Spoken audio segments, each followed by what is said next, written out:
আমার সন্তান দিন থেকে বিচ্ছিন্ন ছিলাম।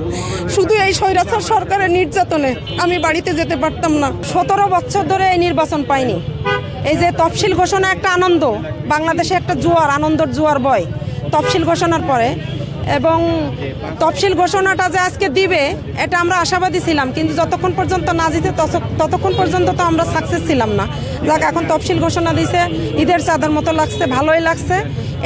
এটা শোনার জন্য এখানে স্বয়ং আসছিলাম, বা আমি স্পটে আসছি যে সরাসরি দেখে যাব যে নির্বাচন কমিশন থেকে প্রধান নির্বাচন কমিশনার যে ভোটের যে ডেটটা ফিক্সড করে ঘোষণা দিয়েছে এটা সঠিক কিনা।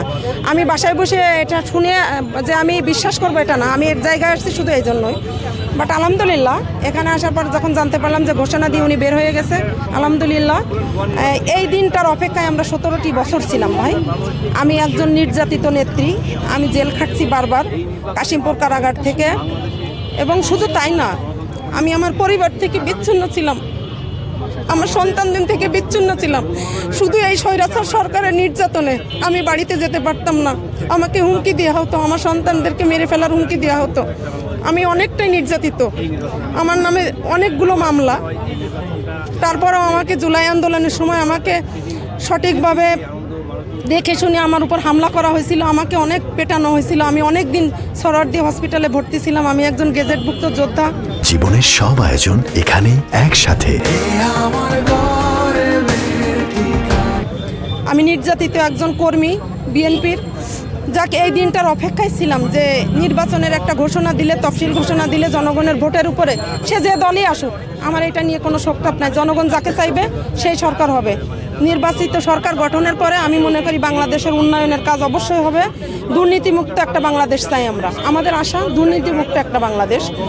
আর দেশ থেকে যেন কোনো প্রকার অর্থ পাচার দেশের বাইরে না যায়। আমাদের মতো সাধারণ জনগণের রক্ত বিক্রি করা টাকা এই যে দেশের বাইরে যাওয়ার পরে আমরা যে কতটা ক্ষতিগ্রস্ত এটা আমরা অবশ্যই বুঝি। আমরা এখন 1 টাকার জিনিস 5 টাকা কেন খাই? শুধুমাত্র দেশের অর্থ পাচার বা দেশের বাইরে যাওয়ার কারণে দেশে ঘাটতির জন্য দেশটা আজকে এতটাই অর্থ সংকটপূর্ণ যেটা আমাদের বহন করতে, এটা শুধু কোনো সরকার আসলে বহন করে না, এটা সাধারণ জনগণের উপর দিয়েও যায়। বাট এই যে ভোটের নির্বাচিত যে একটা তারিখ ডেট যে একটা ফিক্সড করে ঘোষণা দিল, আলহামদুলিল্লাহ অবশ্যই নির্বাচিত সরকার গঠন আসলে, এই সরকার গঠন করলে জনগণের ভোটের উপরে অবশ্যই দেশটা উন্নয়ন হবে এবং দেশের গতিটা পরিবর্তন হবে। আর আমরা তো আসলে আশঙ্কামুক্ত ছিলাম। এই যে এতটা দেশের ভিতরে যে ভয়ঙ্কর ভয়ঙ্কর ঘটনা ঘটছে 5 তারিখের পর থেকে, এগুলো অবশ্যই মাত্রা ছাড়াই গেছিল। অবশ্যই জনগণের ভোটে সরকার গঠন হওয়ার পরে এগুলো সব কিছু নিয়ন্ত্রণে আসবে, দেশ সুন্দরভাবে পরিচালনা করবে এবং দেশের জনগণও নিজের স্বাধীনতাভাবে কথা বলতে পারবে। আমাদের কোনো স্বাধীনতা ছিল না, আমরা 17 বছর কোনো স্বাধীনভাবে কোনো কথা বলতে পারিনি।